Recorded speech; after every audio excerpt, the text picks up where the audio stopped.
What is good? What is good? What is really good, ladies and gentlemen? This is your boy James, aka Hollywood J Black, live in the building once again. And no, this is not no ordinary overtime sports show.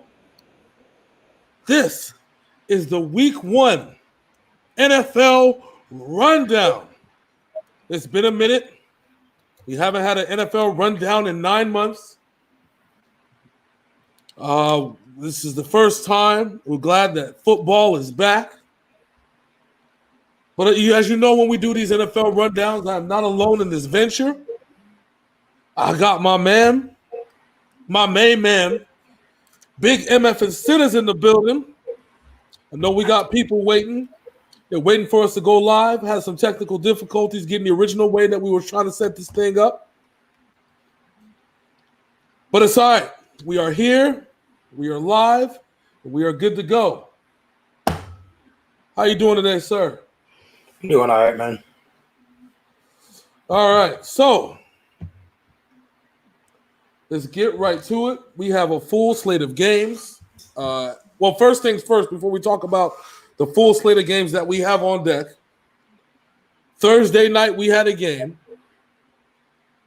I predicted the Chiefs were going to win that game.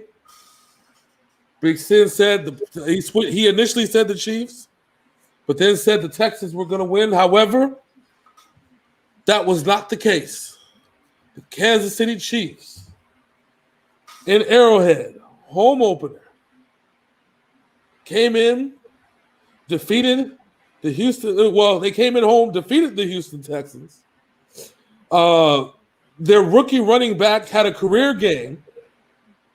Well, it's a career. Well, he's a rookie. Of course, he had a career game. Well, that's not the point. Okay, 2 yards would have been a career game. Well, I mean, that would have been a career shitty game if that was the case. I mean, it doesn't get no worse than that. Unless, no, what running back had negative 11 yards in his first game? I think it was Kajana Carter or something like that. And then, don't forget Trent Richardson. Yes. Oh, that was horrible. That's a career that we all need to forget. I was impressed though by Duke Johnson in the first half of the game, but apparently in the second half, not said Duke, David Johnson in the first half of the game, but apparently he didn't exist in the second half of this game. They was just like, oh, I don't know what we're gonna do with him. I don't know. And he didn't really show up at all in the second half of this game. He had 7 carries in the first half and only 4 in the second. He had a touchdown run, long touchdown run, and it was for 50-something yards. It already tells you the case that they have no idea what they're doing. The case with Deshaun Watson had 1 touchdown, 1 interception. Will Fuller is the number 1 receiver there now, and I don't know. It's 8 catches. He had 4 times as many catches as the next receiver on the list, which was Akins. And keep in mind, they also have Randall Cobb and Brandon Cooks. Well, Randall Cobb is still, I don't think he's even healthy. And Brandon Cooks, they're afraid that every time he turns around, he's going to get knocked out. Very true. Patrick Mahomes literally had to do the least to get the most. He went 24-32 for 211 yards, 3 touchdowns. Edwards-Helaire had 25 carries for 138. That's a 5.5 yard per carry average. Had a touchdown. Sammy Watkins looking like a gangster. Travis Kelce looking like a gangster. Tyreek Hill looking like a gangster. We have to remember something. Sammy Watkins had 3 touchdowns week 1 last year and didn't do anything until the Super Bowl.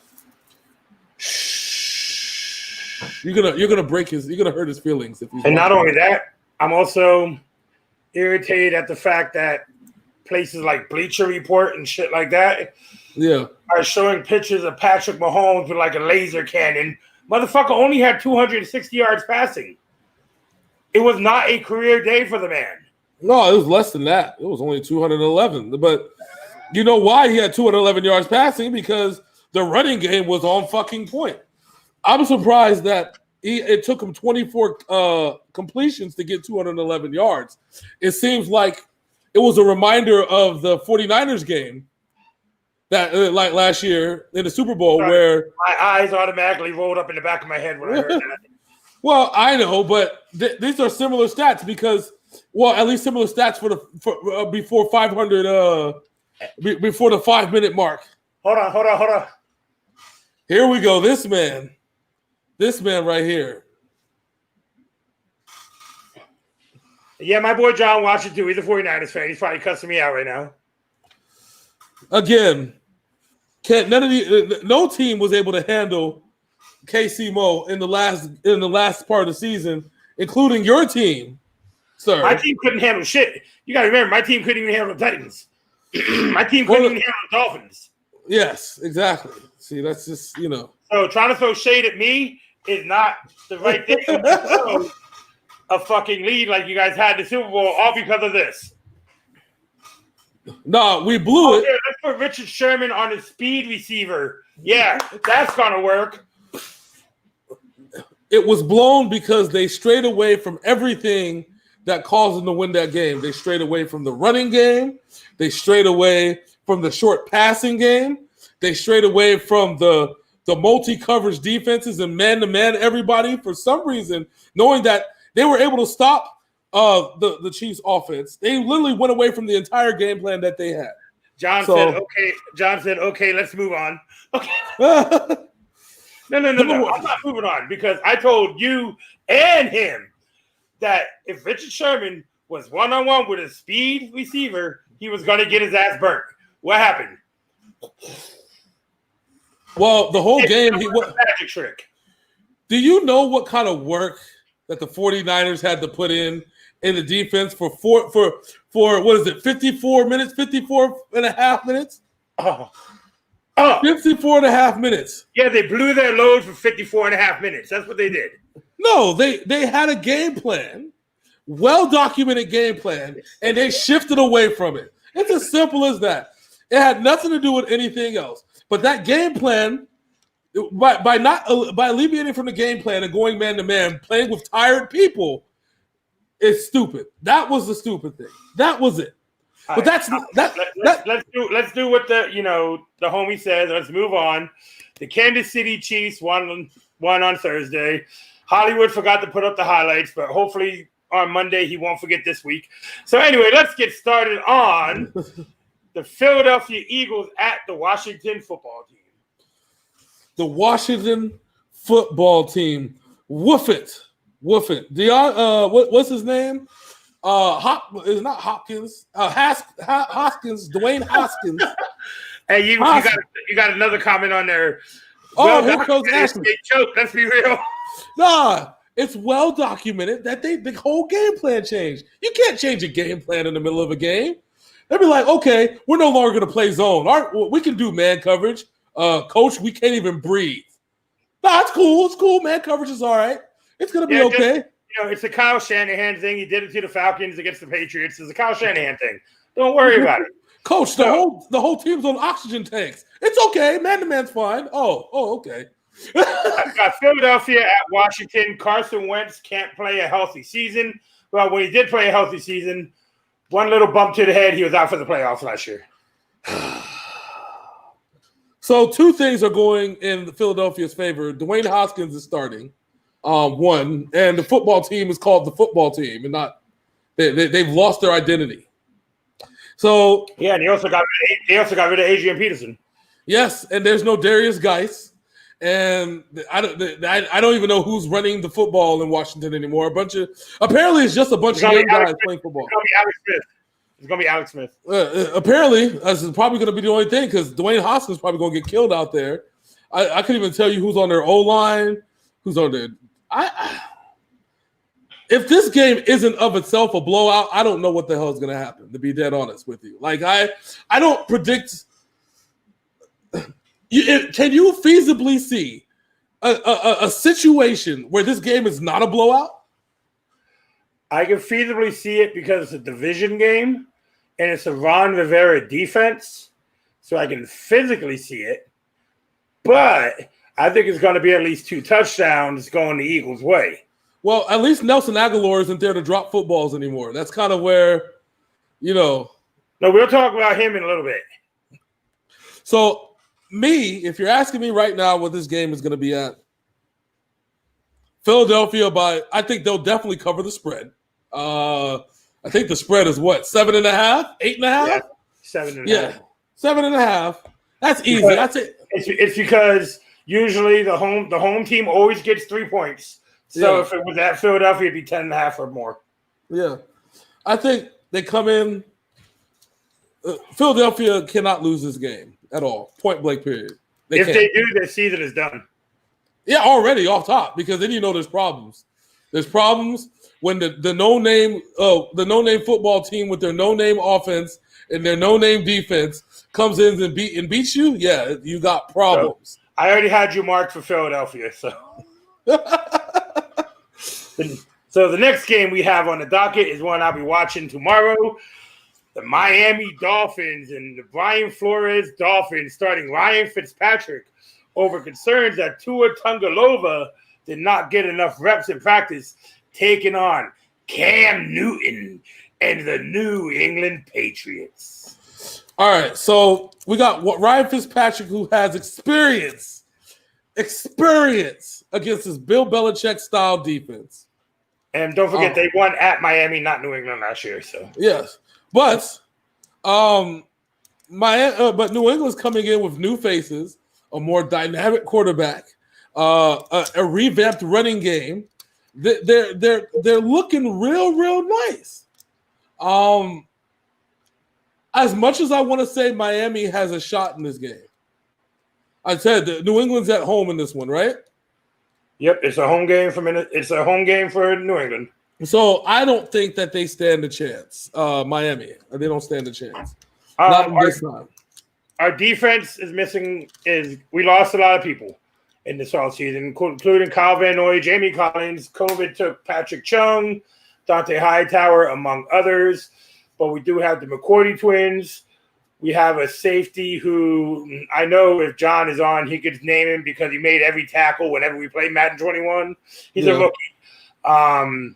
But it's this offense that I'm interested in because we got Cam Newton, Julian Edelman, N'Keal Harry's actually healthy, and we have 2 rookie wide receivers who beat out and actually cost fucking Mohamed Sanua's job. And we got two rookie tight ends who look like Hernandez and Gronk. Hopefully, one of them doesn't turn out to be a murderer. Well, I hope not. Well, I mean, remember I said that they had to come in and basically draft a whole new tight end crew, and they did back-to-back rounds. Drafted 2 tight ends. Not having these guys exposed to the world is gonna be. I don't know. I put it like this. If these guys are practicing against Bill Belichick's defense and Bill Belichick has faith in them starting, you already know that these guys are going to be good to go. I don't foresee a situation where the Patriots lose this game. This is not one of those things. I think it'll be close, but Cam Newton is that good of a quarterback. Yeah, we're going to see what kind of chip he has on his shoulder. Well, I think Brian Flores, when he was a defensive coordinator and for the Patriots and the coach of the Dolphins last year, always prepped his teams to be going after a non-mobile quarterback. Oh yeah, of course. And I think that's what I can't wait to see. I can't wait for this to go down. This game I want to see what Cam Newton looks like.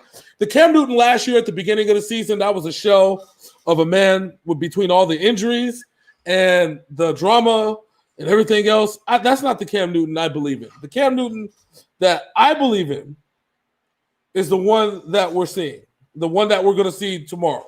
And if we see him tomorrow and he looks like the Cam Newton that took the team to the Super Bowl, hell, average, regular-ass fucking Cam Newton, that you can't take this man down trying to sack him, and he still has a hell of an arm, it's the Miami's in for a world of hurt tomorrow. I'm going to tell you this. I'm being genuinely honest. Sorry.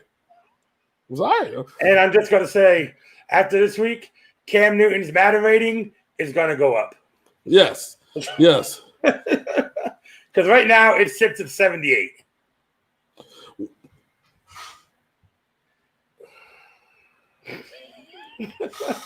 3 points behind the guy who hasn't played in the NFL for 5 years. He said 78. I don't know. Madden's a ficky bitch. Let me tell you. Do you know that somebody made the exact same stats for a creative player as Colin Kaepernick, and they came up with an 88? So anyway, next up we have a battle of NFC North competitors.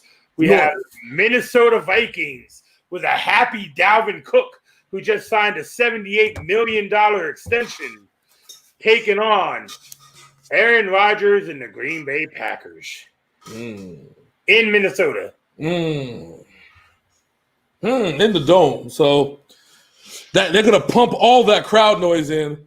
Pump it louder. They're not allowed to. Huh? They're not allowed to. They're not allowed to. Nope, no crowd noise. From what I was reading, no crowd noise will be pumped into any stadiums. Why fucking not?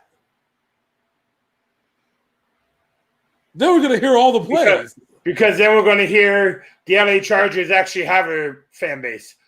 Oh. Which would be an unfair advantage for the Chargers because they don't really have a fan base at all. It'll be an unfair advantage for whoever's playing them because they're used to playing in front of nothing. Like, what do you mean we can't hear you? This isn't normal. This is unfair. Hold on. One person clapping. This is wrong. They said no crowd. Can you imagine calling the play? They're gonna have to go to silent play calls, and you're gonna hear all the shit talking every crack of the fucking tackles. Blue 42. Go to Wendy's tonight. Get a 4 for 4. 4 for 4. 4 for 4. Set. All they're gonna do is pipe in Omaha. All game. So we got Minnesota and Green Bay. Green Bay, in my opinion, last season had a fluke season, and I did pick Minnesota to win this division this year. So with a happy Dalvin Cook, Kirk Cousins will make enough plays to not lose the game. I don't think Green Bay's defense is as good as it played last year, so I'm going with the Vikings in this one. Well, so here's the deal, okay? So apparently, what's his name? Aaron Rodgers' backup is the guy that they drafted is struggling in a camp this year. Well, yeah, because Aaron Rodgers played Big Brother with him and scared him. Nigga, come on this field. I'm gonna kick your ass, nigga. What? He was like knocking the football out of his hands every time he dropped back the pass and shit. Yes, sir. My team, punk. So Aaron Rodgers is feeling mighty comfortable. This game's in Minnesota, so that's like literally the only advantage that they had. I don't think it's gonna be a high scoring game. In fact, I think the opposite. I think it's probably going to be one of the lowest scoring games of the weekend. I don't see this going past maybe. I think they'll take the under. I think the point total is like 42 or 43. I don't even think they cover that. I think we're talking about a low scoring grind out game. But Dalvin Cook is going to have a monster game. So with that said, I'm taking Minnesota in this one. Because I don't think Green Bay solved their I had you listed as the Packers. No. Let me tell you why. Because Green Bay never solved their leaky running problem last year. Leaky? That shit is like a dam exploded. You ain't lying. That's what I'm saying. You know what the Green Bay Packers run defense was? Like a revolving door. Nah, nigga, it's 3 o'clock in the morning, fucking Taco Bell. That's what it was. He said, oh, Hulk smash in the toilet looking ass. Oh, my God. Next up, we have an AFC South match. Phillip Rivers and the Indianapolis Colts taking on Gardner Minshew and the Jacksonville Jaguars in the only other stadium that will have fans in attendance. I never even thought I'd ever hear the words Phillip Rivers and the Indianapolis Colts. Like, I'm so irritated at the Indianapolis Colts for signing Phillip Rivers and stunning the growth of Jacoby Brissett. Let's talk about this for a second because everything that happened in Indianapolis last year in the second half of the season was partially a fault for Indianapolis for bringing back Jacoby Brissett too early. Yeah. Indianapolis' fault for not finding a scrambling quarterback to back up a scrambling quarterback. Now we got Brian Hoyer, fam. We got Brian Hoyer. Yeah, we're going to keep this exact same playbook, but Brian Hoyer is going to be the quarterback. So I have a question for you before we continue, because I'm doing my little rundown thing right here. Mm-hmm. Are you going with, like you did last year, not picking the Cowboys in any week of the season? Oh, God. Are you going to do that again, or are you going to let that one just lie to last year? That was just last year. I'll give my honest opinion about the Cowboys as we come to those games. So not to worry.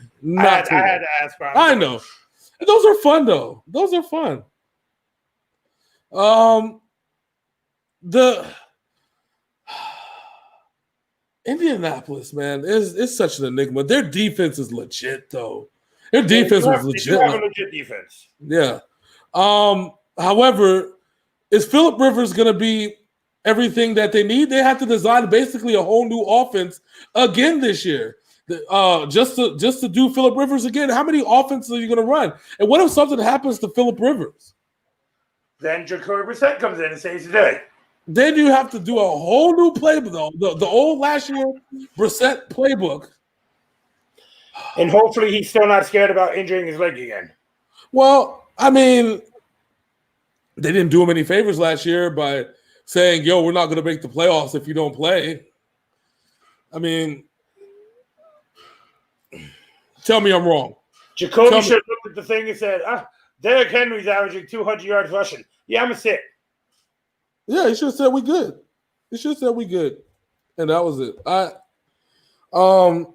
They have other problems, too. They don't have a good second receiver. They have T.Y. and Cat's characters. Yeah. That's going to kill him in the end. You really want, especially if you have Phillip Rivers, you're definitely going to want two good receivers and a tight end. And let's talk about this. Would Phillip Rivers Phillip Rivers had Antonio Gates last year. Old man Antonio Gates last year. And he was basically, when the receivers were hurt, he was the star last year. And I know you're going to say the Colts let Eric Ebron leave. Yeah. So tell me what Indianapolis is going to do. We said they're a football team. We didn't say they were a good football team or a smart one. No. Apparently, this is going to be like the Ravens, but the difference is that their coach I don't think has the wherewithal to make it work on offense. But then here we have Jacksonville, who got rid of all their best playmakers in one offseason. Calais Campbell, Leonard Fournette, both wide receivers. It also helps that nobody wanted to play for Jacksonville. And that was Tom Coughlin's fault by toxifying the culture in Jacksonville. Oh, my God. So you basically have the Old Spice Girls taking on Toxic by Britney Spears here. Well, this is dog shit, ready dog shit, taking on cow shit. Okay, so I like the enigma of Gardner Minshew, but I'm gonna go for the overall team here, the better team on paper, and that's the Indianapolis Colts. Yes, this is the one game I said that Indianapolis can win, because the Jacksonville doesn't have anybody on defense. And that was before the Jaguars let Fournette walk. Yeah. They don't have anybody this is going to be a long game for Gardner Minshew. They're playing an elite defense and with no playmakers, no stars except Dede Westbrook. I can't even believe I said Dede Westbrook was a star. But this is all bad.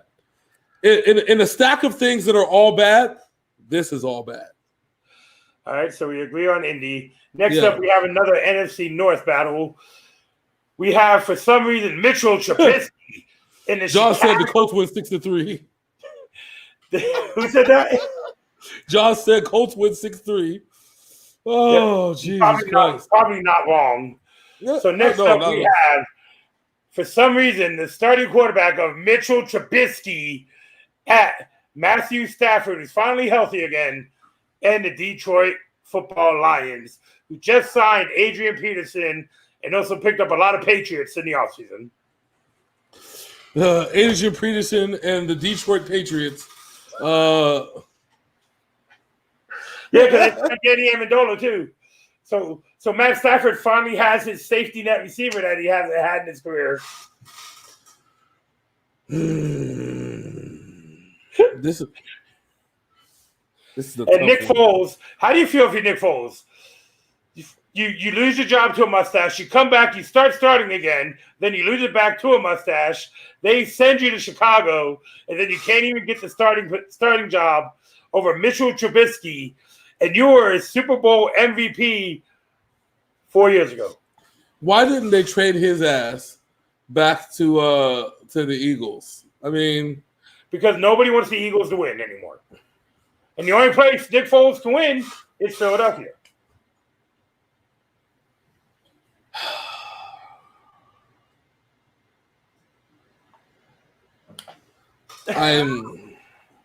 I'm speechless. So the only thing that Chicago has going for them is that Mitch Trubisky is in basically a contract year. The one bad thing that Chicago has going for them is that Mitchell Trubisky is in a contract year. You want to hear something funny? What? This game was so meaningless, I didn't even put it on my list. Oh, God. Jeez. It's meaningful to Mitchell Trubisky, okay? Because if he comes out here slanging duds, this is going to be a long fucking day. You realize he now has to deal with Jamie Collins in the Detroit Lions defense, right? Yeah. With that said,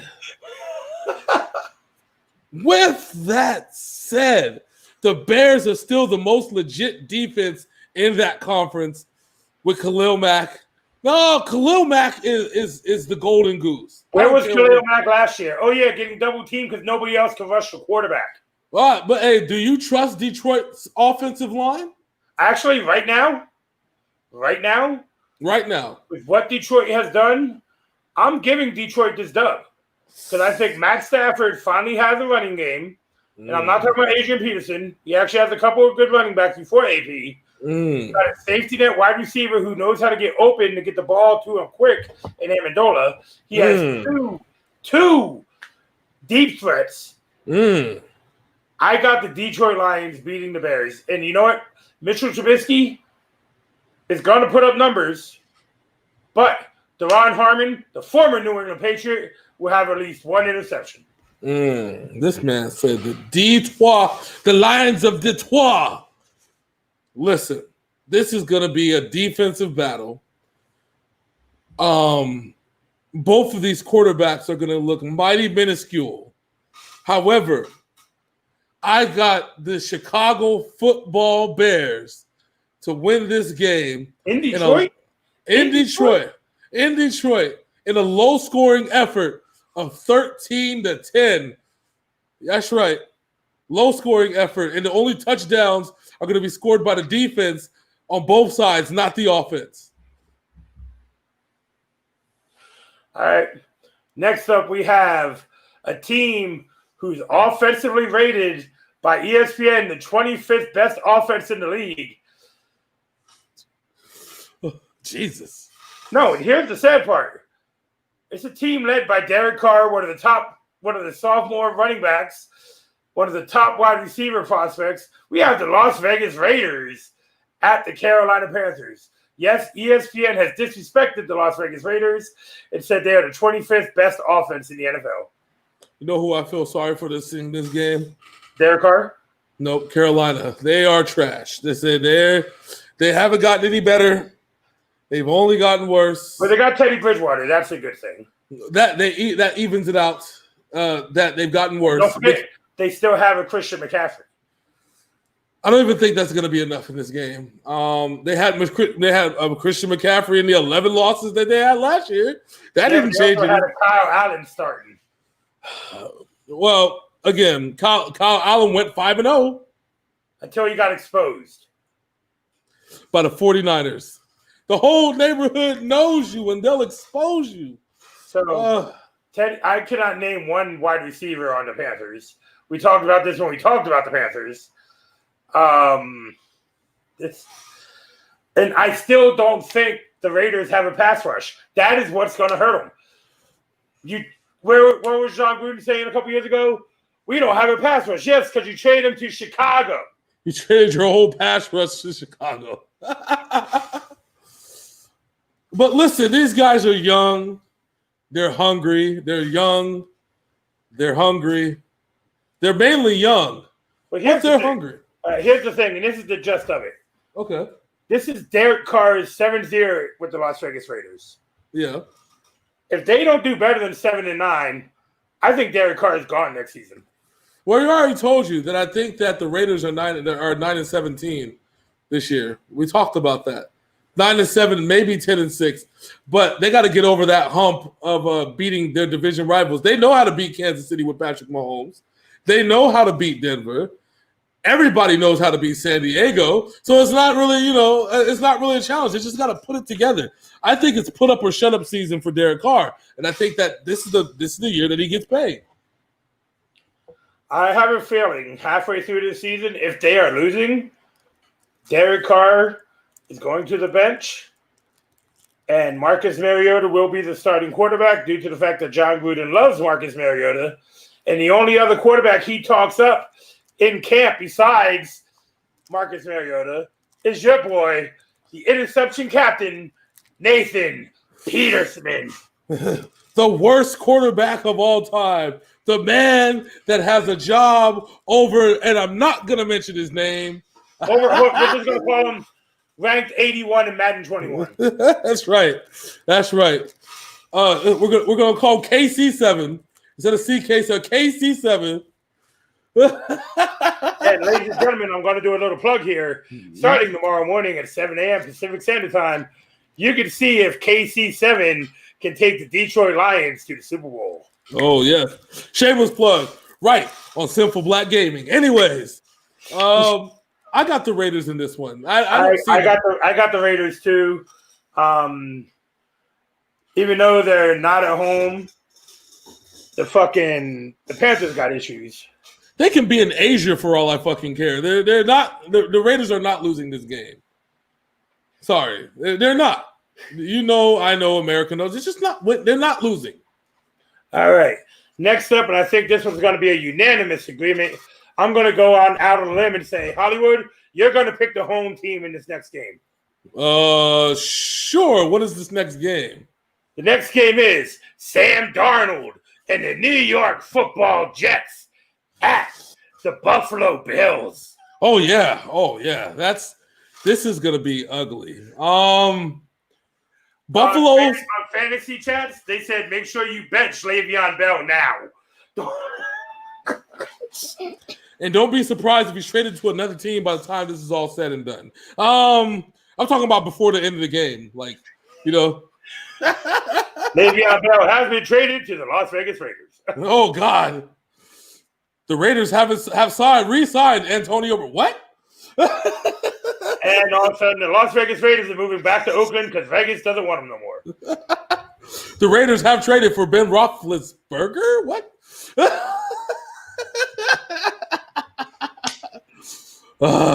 Anywho, the Bills are going to shellac the New York Jets tomorrow. Yes, this is going to be. You know how the Carolina Panthers phrase is "keep pounding." That's exactly what's going to happen to the New York Jets. The Bills are just going to keep pounding and pounding. Not only are they going to keep on pounding them, but they're also going to dig because Stephon Diggs is going to have a career day tomorrow. He's going to pound them till their buttholes look this big, ladies and gentlemen. Every single person. I got one better for you. Oh Lord, I don't. Maybe this one. There you go. Pounded and pounded. We're gonna keep pounding. The New York Jets are a very bad team, and I feel sorry for Sam Darnold. You know what? Oddly enough, Sam Darnold's not even the problem. It's everything else that's around him. Which is why I said I feel sorry for him. Yeah. Last year, he got laughed out of the league when he said he saw ghosts playing the Patriots. And yet a multitude of teams after that saw ghosts. Yeah. So it wasn't just him. The boogeymen came and they did their job. This is gonna. We both got the Bills. It's not gonna be pretty. Not at all. Not at all. And if the Jets win on Wednesday, I will eat crow. Or just do a whole line of coke just right in front of it on screen. No, I have to keep my job. My boss watches these shows. I have to keep my job. Do you have to keep the job though? Yes. So next up we have. Damn. It's another game where I think you're going to pick the home team. We have Baker Mayfield, Odell Beckham, Jarvis Landry, Nick Chubb, and a whole multitude of all-stars on this Cleveland Browns team taking on the 2020 MVP, Lamar Jackson. A team who the Browns almost beat twice last year. So, I think this is a completely different Browns team because we don't have an inexperienced coaching. That's what we said last year and the year before. No, we said that the Browns' talent should exceed the shit coaching, and we were completely wrong. We were so wrong, in fact. We were wrong, and we stood there in our wrongness and ate all the crow that everybody that watches this show gave us. So that's just. We actually said the Cleveland Browns are going to win the division last year. Yes, there were red flags. So when you're in a relationship and there's those red flags, you just avoid those red flags because you love the person in the relationship. That was us with the Browns last year. We were in love with the Browns, although there were several. We had hopped on that hype train. Unfortunately, we fell off the front and it hit us in the face. Hello, Nick. Hello, Dare Daniel. How you all doing? How y'all doing? Y'all on YouTube? Hope everything is good. How y'all doing tonight? Thank you for joining us. Yes. So, the Browns not only look good on paper, but with their coaching staff actually looks fairly decent, a little bit above average. That's good to hear, Dur. Or what's your name, Dur? Yeah, Dur Daniel. Daniel. Yeah, good to hear. It's more than just paper. Okay, this is actually now a legit team, but they're going against the MVP. But this team has experience beating this MVP under the old leadership. This is a tough one. This might be the one that kind of just breaks everything. Oh yeah, we are. Yeah, we're talking about week 1 that starts tomorrow there, Dur. Yep. Consider this like the hood version of NFL primetime. Only more entertaining and a lot more fucks. Yes, a lot more fucks. If you ask me right now, I'm going with the Browns in this one. Damn, I thought you were going to choose the Ravens. I thought so. But didn't the Browns beat the Ravens in Baltimore last year? So I'm actually picking the Cleveland Browns also. I think Lamar Jackson's going to have a setback this year due to the fact that more teams know him and he showed a lot of his arsenal last year. Yeah. So I think there's going to be that natural step back. Could be. I even think I don't want to say a complete step back, but it's going to be a little bit different. They're going to have to get used to teams knowing what to deal with, especially since in the playoffs they got embarrassed last year.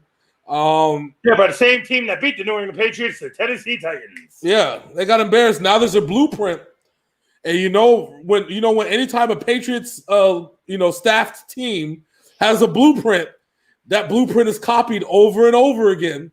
Yes, and let's not get it twisted. The Tennessee Titans are heavily Patriot staffed. Yes, heavily Patriot staff. So this is, I think that the Browns got this one. I know people are going to call me crazy on this one, but I think the Browns just might have it. All right, next up we have the Atlanta Falcons at the Seattle Seahawks with no fans. No fans, baby. No fans. No 12th man. I know that makes you happy. Yes, it does. The problem is that Seattle is still Seattle. They're still a really good, excellent football team. It's hard to bet against Seattle, especially now that they got Josh Gordon. But is Josh Gordon suspended 8 games after this signing, or is he going to play? No, he's still got 8 games. So he's got 8 games on his belt, but it's still Seattle. It's still Russ Wilson. This is a toss-up, man. Do they have a corner who can cover Julio Jones? Does anybody have a corner who can cover Julio Jones? Not the 49ers, because I'm sorry. Low blow, take off 2 points. My bad. You hit him in the front, not the knee. You should have aimed for the head. Fuck it. It would have been a penalty. It wouldn't have been a touchdown. Fucking Thanos. Anyways,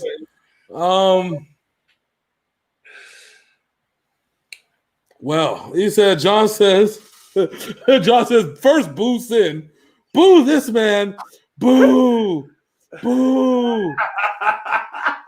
Boo. Oh, hold on. Boo. You suck. You suck. You suck. You suck. You suck. You suck. You suck. You suck. You're an asshole. You're an asshole. Oh, bask in my glory, motherfuckers.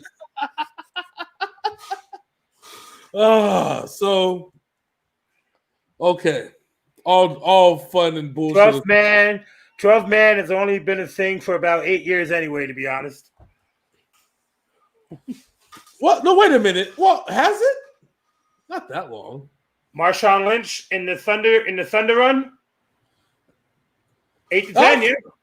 But I thought the 12th man was there when Hasselbeck was there, wasn't it? No, they didn't have a name because barely anybody knew who played for the team, remember? Oh, yeah. Because name me a quarterback there. Me and you could do it because we actually watch football. But any other Seattle fan who was there before Russell Wilson and the Legion of Boom? Yeah, that's true. There was no Legion of Boom. Hold on. Who was your running back before fucking Marshawn Lynch? He was a cover boy for Madden. His name is Sean Alexander. Sean Alexander was that dude. Listen. As a Niners fan, I wanted a Sean Alexander jersey. He should have had one because he played for the Niners before he went to Seattle. Sean Alexander was fucking legit. And he was a holy dude. He was a great guy, like an overall great human being. Yeah, John just agreed with us about that one. Yeah, true. He said, not a lot of fans before Wilson and Seattle. But listen, to me, the problem with Seattle with Hasselbeck back then, with Hasselbeck and Sean Alexander, is that their receiving core was fragile. And when I say fragile, they had 3 receivers. All 3 of those receivers in a 4-year span had career-ending injuries. And the only one that was worth it was Joey Galloway. Yep. Remember, they had Galloway. I think they had some dude named Dawkins and then another dude. And they all within that thing, they had career-altering injuries. If you remember, they went a long time without doing shit after Steve Largent retired. Yeah. You notice top receivers under Mike Holmgren ended up having career-altering injuries. Sterling Sharp, Donald Driver. Donald Driver got old, but then he got old and slow. It's to the point where he played like 2 games for another team and retired. All right, but then we're going around in circles here. This is about this week. This is about this Seattle team. It's still Russell Wilson. It's still what's the receiver's name? What's that dude? Big ass Tyler Lockett. No, the other dude. Well, Tyler Lockett is the more dangerous one. Yeah, but you're talking about DK. Yeah, DK Metcalf, which is you're talking about Donkey Kong. Yeah, Donkey Kong Metcalf. I don't know what the DK stands for. The dude's built like a fucking brick shit house. Yeah, the dude would be a tight end in most spaces, but that's neither here nor there.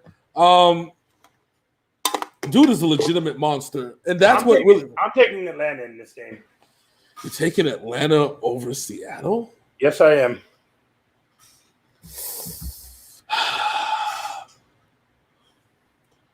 So if this is the Atlanta team for the last end of this year, from the end of last year, that Atlanta team, but they had some changes, man. I don't know. I can't do it. I'm going with Seattle. As much as I hate Seattle, I had you earmarked for Seattle already. So yeah, I just hate them. Even though I hate Seattle, guys, I don't see them losing this game. All right, next up we have the LA Chargers, who are going to feel like they're at home because nobody there is cheering at Joe Burrow and the Cincinnati Bengals. Oh, the Joe Burrow awakening game. So Joe Burrow has an excellent matchup against the Chargers defense. And AJ Green is healthy. This is going to be fun. The problem is that the Bengals defense of old is no longer there. They're no longer a threat. But that's because Vontaze Perfect ain't out there trying to take motherfuckers' heads off. Yeah. Tyrod Taylor has an excellent matchup this week, man. That's another sleeper fantasy pick right now. This might just be a high scoring game. If you ask me, I got to think about this one. What are your thoughts on it? I have a few thoughts on it, but I want to see what your thoughts. I think Joe Burrow is going to have a standout rookie performance. I think Joe Mixon is going to get back in the flow of things. And AJ Green's going to need to knock some rust off. But I think he'll be able to do it by around the third quarter because the Chargers defense is Yeah. Yeah. Can you just imagine 2 years ago, the Chargers defense was a top 5 defense. Then they took a complete, bottom 5 defense. But you also got to remember, 2 years ago, they were butting for the top seed in the fucking AFC. Then they ran into New England and everything went to hell. Yeah, and now they got a new running back there. And they got Austin Ekeler as their running back. It's going to be a high-scoring game. But I'm going to take the Bengals on this one. I had you earmarked for the Bengals, and I'm taking the Bengals as well. Yeah, it's going to be a high-scoring game. Joe Burrow's going to put up career. Well, like you said, any time first game's career numbers, but it's going to be some career-ass numbers in this game. All right, Mr. Pucciani, it's time for you to put your ears on because this is where James is going to go. Everything is okay, even though it's burning around him at this point. We have a much-improved Arizona Cardinals team taking on the San Francisco 49ers. Now, are they playing this game in San Francisco or in Arizona? I got to check. My last statement I saw was they're still playing it in San Francisco. Well, they would have had to make the announcement today if they were moving. So yeah. So I think I talked to you behind the scenes, and I'm worried. I'm extremely worried. So even with as good as the 49ers defense is, which is the top 3 defense in the NFL, we had so many problems last year dealing with the Arizona Cardinals and their running game and their read option offense with Kyler Murray. We had problems. Kenyon Drake gave us problems. Kyler Murray. What did John say? I don't have my glasses on. San Francisco, we're fighters. Which we got problems, and this is on a. But hold on. In our very last episode of the NFL Rundown, you said everything will be okay. Everything will be fine. It's gonna be fine. Everything is gonna be fine. I'm worried as fuck, but everything is gonna be fine, and everything is going in according to plan. Now. The problem he said trusted Sula. The problem that the Arizona Cardinals has, they don't have much of a defense. Calais Campbell isn't there anymore, is he? No, remember, Calais Campbell has been gone. They still have Chandler Jones. Oh, Jones, I meant. That's what I meant. That's what I meant. Chandler Jones. I thought you know he was still there or not. And they still have a decent secondary. Yeah, but they had problems dealing with us last year on that side of the ball. They had problems dealing with Deebo Samuel, who is out for the first 3 games of the season. Yes, but our running game had not even came full scale by the time even after we played the Cardinals the second time, was nowhere near as good as when we approached once we got into playoff mode. We were still the number one running team in the NFL, and yet still we weren't at our best until we got into the playoffs. Well, yeah, because you played some soft ass run defenses. Yeah, so we got a rookie wide receiver, rookie undrafted wide receiver. Yep. Why you got to go there? But everybody believes in this dude. This is something to look out for. He's going to have every opportunity to succeed. George Kittle is there. Kittle's playing. He's still the most dangerous tight end in the NFL, point blank, period. Better than Kelsey, better than anybody that you could throw at him. Even with my fear, even with my doubts, I am putting faith in the 49er faithful, and I am saying San Francisco is not only going to win, but they are going to dominate this game. All right, I seen the hesitation in your eyes when you said that, but you still got it out.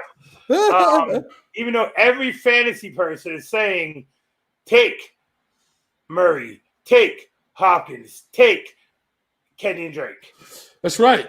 I'm going to do you and John a solid just this 1 week. This 1 week. I like you, I worry about this game for you guys because I know the struggles you have for some reason against this Arizona team. Even when they were shit, you guys struggled against them. Because I'm going to go with the 49ers for my friends. Oh, give me a hug. Give me a hug. There you go. Give me a hug. Give me a hug. Oh, there you go. That's right. Oh, that was beautiful, wasn't it? It's okay. It's okay to give hugs. It's all right. See? He said, look out for Trent Taylor. Calling it now. I don't know. Trent said he got to step up. He got shit to get off the pot at this point. We gave that man so many chances. Next up, we have a heavyweight bout coming to us from the NFC South. There's a new king in town when it comes to this division, and he goes by the moniker of TB12, and he is joined by another king named RG87. We have the Tampa Bay Buccaneers at the new Alvin Kamara very happy New Orleans Saints. Yes, so Alvin Kamara signed a nice little contract, nice little extension, where he said he wanted to be traded. There were so many rumors about him being traded to the Patriots. I even got James and John with a picture that said that it is official that Kamara was traded to the Patriots, but they didn't look at the person reporting it, and it was Stevie Wonder. Neither one of them looked at it. And the fucked up part is John wasn't even shocked. He was like, yeah, sounds about right. Well, the Patriots have the assets to do it, so it's not like, whatever, And if they would have did that, just hand them the trophy. I mean, at that point. So Tom Brady in the offseason said, sure, Mr. Breeze, you can have all my records. I'm coming for your division. Yeah. It's like you get that neighbor, right? That you have a guy that who's a fucking asshole, but he's successful. He's a successful asshole. And he lives all the way on the other side of town. And you just be like, I really hope this guy doesn't move into my city, into my neighborhood, because he's a fucking asshole. You know what I'm saying? He always brags about his success. I'm not going to tell him where I live. But then he found out not only did he comes where you live, he got a better deal on the house than you did. He has a bunch of friends that just come move in with him. And they just decide to take over the whole fucking neighborhood. This is what happened when Tom Brady showed up in Tampa in the NFC South. And it's just like, oh, geez, here's this fucking guy. Oh, my fucking God. Oh, my God.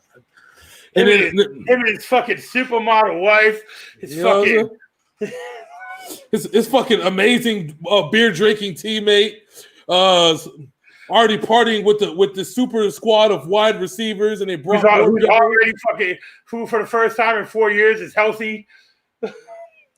Oh my fucking God. The property's value is going down. Son of a bitch. So Drew Brees is already feeling the hairs on the back of his neck as Tom Brady breathes up behind him and says, I'm coming for you. I'm coming for your crowd. He's like this. He's like, this is my division now, Drew. How are you? Remember, I took another Drew's job. How about I take your division? Wow. So cold. What's cooler than being cool? Ice cold. And that is TB12. Oh, jeez. Who they've said his arm is stronger than last year's.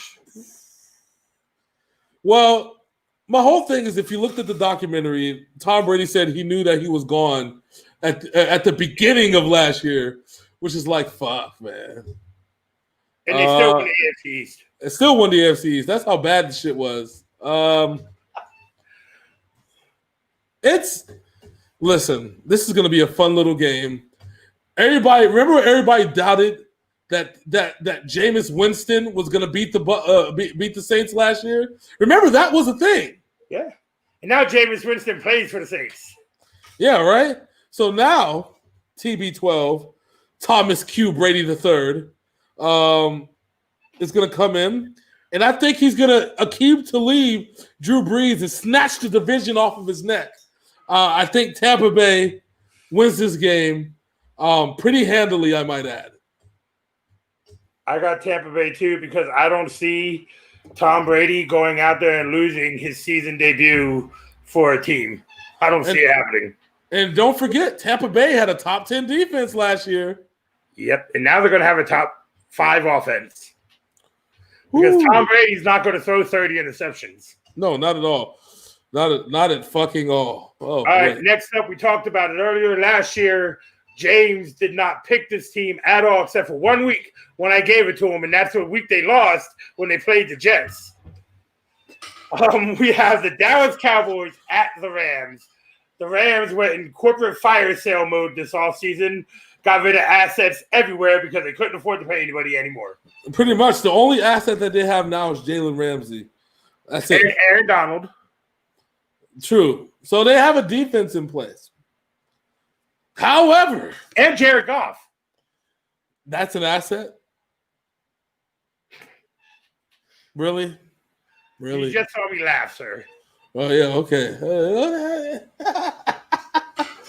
The sad part about it, they have the Rams have 2 overpaid quarterbacks on. No, Blake Bortles isn't there anymore. Oh, my bad. I'm sorry. He's on another team. No, but they're still paying Sam Bradford. Yeah, there's that. So the Rams are in a bit of a pickle. They have a hell of a defense and have no way of putting the points on the board like they were able to 2 years ago. They don't have the running game to do it. They don't have the passing game to do it. They don't have the receivers to do it. They don't even have the O-line to do it. However, they did sign Connor Cook today to a 3-year extension, even though he hasn't played more than 5 games a season since coming into the league. That's right. Connor Cook, baby. Backup season. Woo! I would have walked into that negotiation like, Connor, I think you owe us a couple of seasons here, sir. They're like, no, you gotta pay me, nigga. Pay me. You want me to back up this shit show? You gotta pay me, nigga. Oh, okay. I forgot to bring it up in the Arizona thing, and I apologize. I'm just gonna bring it up real quick.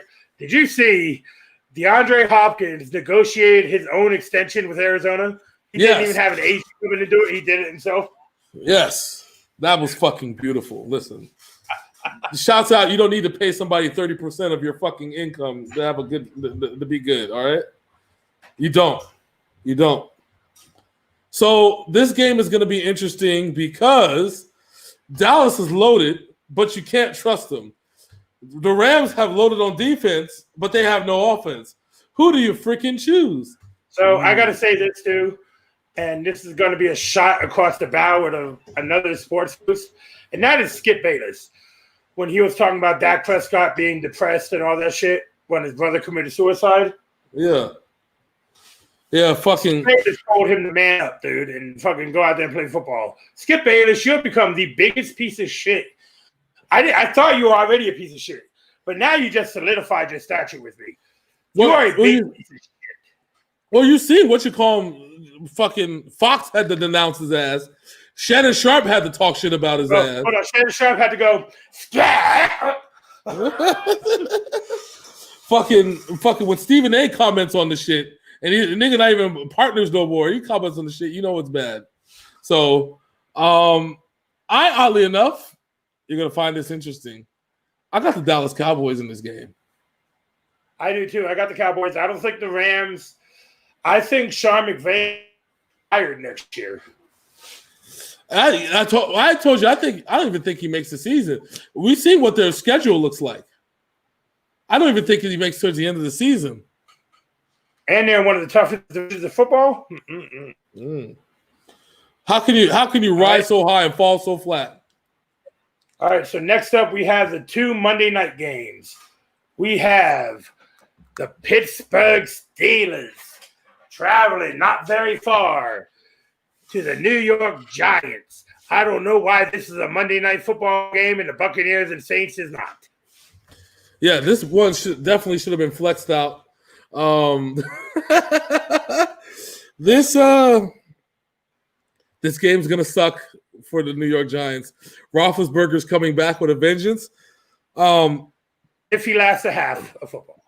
Well, the problem with Roethlisberger, he hurt his shoulder in practice and didn't tell anybody the year before. And then he threw a football very softly and tore all the tendons in his elbow. I know. Yeah. So this is the Roethlisberger. This is the with Tom Brady gone out of the AFC. This is the next 2 years are Roethlisberger's only chance of getting a Super Bowl ring, and if he fails, Cam Newton moved into the AFC. Still, his only 2-year chances. That's it. This is an opportunity. I think that opportunity left that trade a long time ago, sir. He wants that 3P. He wants to be known among the greats, okay? I think the Steelers win this game. There's no way that they lose against the Giants. This is another growing. I got Pittsburgh too, because last year was, even though I don't like him, the angry meme frog, Mike Tomlin, was his best coaching performance last year. Almost got this team to the playoffs when they had nobody. Yes, they had zero, zilch, nada, crap. Dude should have been would have been coach of the year if they would have made it to the playoffs. All right, so, and then our final game of the week, we have Derrick Henry, Ryan Tannehill, and the Tennessee Titans. They're not going to surprise anybody this year, but they're playing the Denver Broncos. Yes, who have a surprise of their own by the name of Drew Lock. Now, but they also have the surprise of Von Miller being out for the season. Yes, but they also have they have Philip Lindsay and your boy Melvin Gordon III. So I got Tennessee by about 15.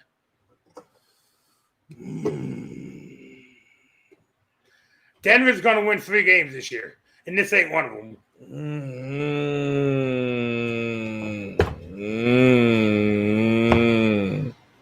They're in Denver, right? Yeah.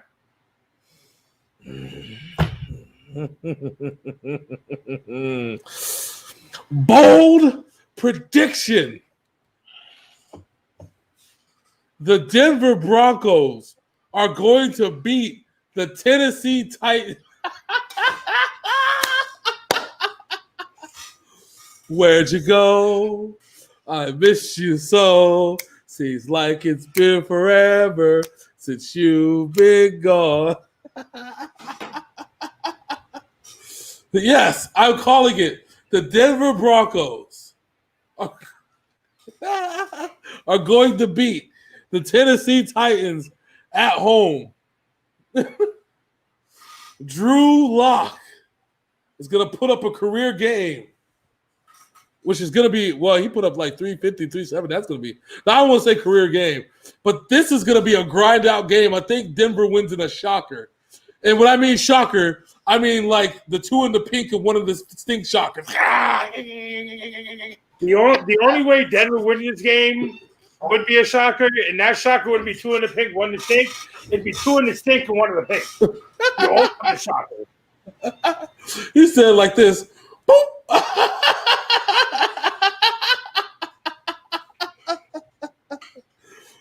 What are you doing? No.